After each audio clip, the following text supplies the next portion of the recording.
Hey there, what's up everybody? This is your nutritionist on the go, Kanwaldeep Singh Aujla from Erudite Nutrition.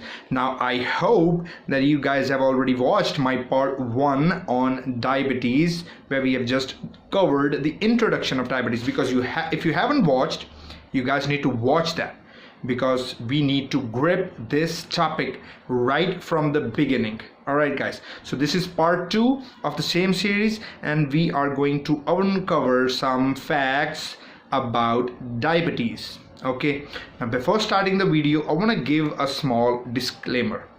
See guys, internet here is full of advices, especially health and nutrition, but you cannot rely on all of these advices, even if they are coming from me or any other certified nutritionist or any other certified dietitian.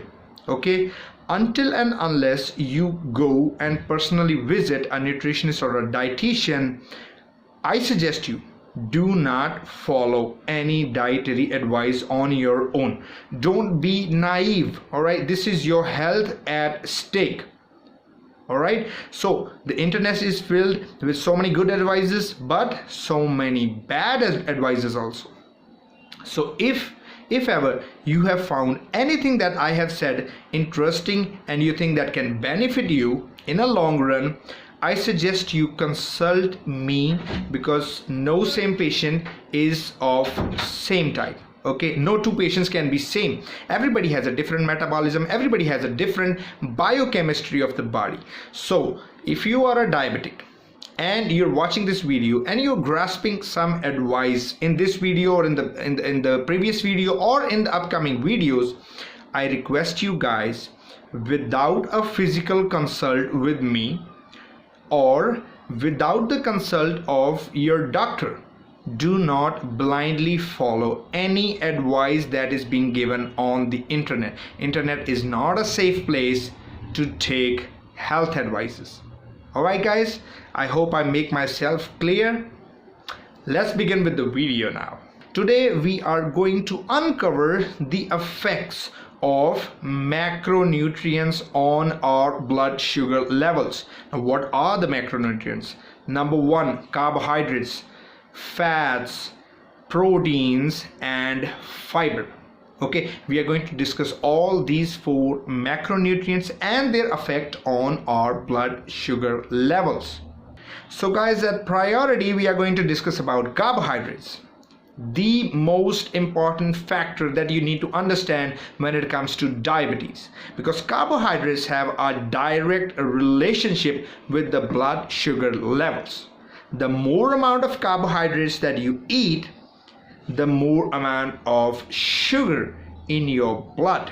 Okay, now carbohydrates are of 2 types: complex carbohydrates and simple carbohydrates. We will discuss this more in the upcoming video when we talk about grains and lentils and pulses. Okay, but I just want to give you an overview. What are simple carbohydrates?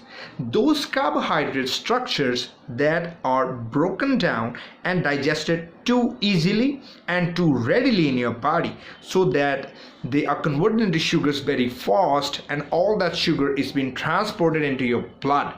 So what is that going to do? That's going to shoot up your blood glucose levels. That's dangerous, and that's not what we want. We want to avoid that. Rather than that, if we take a look at complex carbohydrates, because the amount of fiber in complex carbohydrates is high, all the complex carbohydrates are digested in a slow manner. We made already that point clear. We are going to go for complex carbohydrates now, rather than going for simple carbohydrates. Coming back to number 2, fats. I love fats. Okay, fats are the macronutrient, very essential to our body, that have minimum effect on your blood sugar levels. The intake of fats will not disturb your blood sugar levels, but the intake of healthy fats.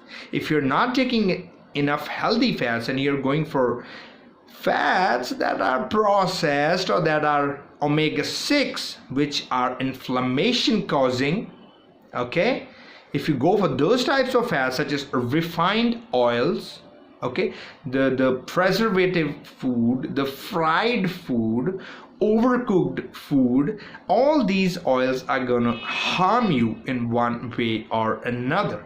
Okay, so fats, in terms of a healthy fat such as almonds are such a great source of fats.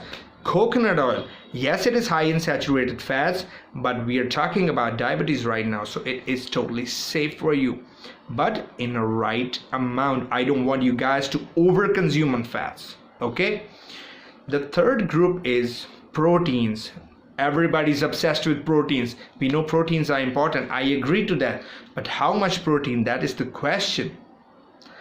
Taking excess amount of protein, your body will start breaking down protein and converting it into energy. Okay, it's not like fats. Your fats are stored as fatty acids only in the case of survival, where your body is depleted of energy. Your body will use fats as a source of energy. But if you're consuming too much protein, your body will just simply start breaking down those proteins to release energy. Those proteins will not be used as the building structure, the building blocks of cells and muscles and tissues. They will actually spike up your blood glucose level, and that's not what we want. So the last is fiber. Fiber is the best thing. All right, fiber helps to control our blood sugar levels. How? You add fiber to your diet, the whole digestion process is going to get a little slowed down. So now what's going to happen, even if you're having a lot of carbohydrates but you're having them with high fiber, those carbohydrates will be broken down in a slow fashion, because the fiber will not let your body to readily break down, digest and convert those carbohydrates into sugars and raise your blood glucose level. No, that is not going to happen. See, fiber in your grains, fibers in your dals and pulses, lentils, fiber in your vegetables and fiber in your fruit is very essential. Okay, without that fiber, all the sugars will be readily absorbed and they will raise your blood glucose level way too high. We do not want that. Alright guys, so this was just a small brief discussion about the macronutrients and how they affect on our blood sugar levels.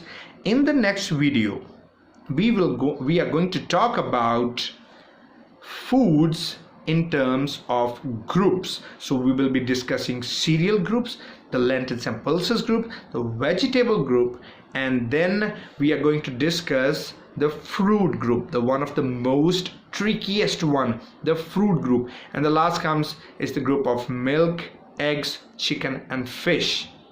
Okay, and it is needless to say, sugar, honey and jaggery is harmful. And whoever gave you that advice that a diabetic person cannot eat sugars but he can have jaggery instead, punch that guy in the face when you meet him next time. Alright, I'll see you guys next time. Stay tuned for the next video. Alright, take care everybody. Good night.